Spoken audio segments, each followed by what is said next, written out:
Nicht, dass es uns überrascht hätte vorher im Wetter.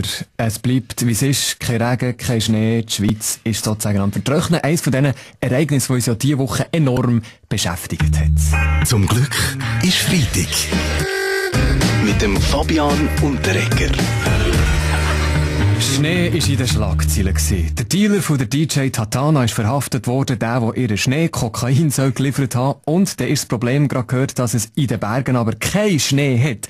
Thomas Bucheli auf der Wetterredaktion. Was gibt's denn heute von der Schneefront? Ja, woher soll ich denn das wissen oder abschreiben? Im ZDF berichtet es ja nicht über das Schweizer Wetter. Und in den Bergen hat es bereits Schnee gegeben, bis Tatana ein Konzert gegeben hat. Weiter mit Schnee. Der CVP-Präsident Christoph Darbele hat diese Woche die Gay-Community so richtig hässig gemacht, weil er ja dagegen ist, dass homosexuelle Kinder dürfen adoptieren. Er hat es so gesagt, nur, und da sind wir mit dem Schnee, nur weil es Kokser gäbe, wäre das Kokain ja auch nicht legalisiert. Ja, alle zusammen, da ist der Baschi, in dem Sinn, wie schon gesagt, oder? Auch ich bin mega kritisch dieser krassen Idee gegenüber, oder? Dass ein Kokser schwule Kinder adoptieren können. Finde ich sehr frei interpretiert, Baschi. Ja, voll schizomässig, oder? Hey, Francine morgen bei DRS3. Morgen, Francine? Also, ich finde das gut. Jeder soll dürfen Kinder adoptieren.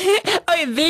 Das mit Familie, Kind oder Ehe ist ja sowieso überschätzt. Schaut, ich bin glücklich. Auch wenn ich zuerst dem Toni seine Ehe ruiniert habe und jetzt noch im Fleur seine.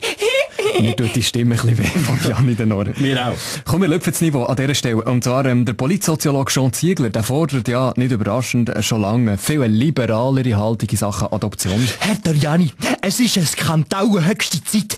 Die heterosexuelle Bourgeoisie hat lang genug ihre Stiefeljacke von der homosexuellen Arbeiterschaft gedrückt und sich allein mit armen Kindern aus der dritten Welt bereichert. Das muss man sich mal vorstellen, versteht Zum ihr? Glück ist Freitag.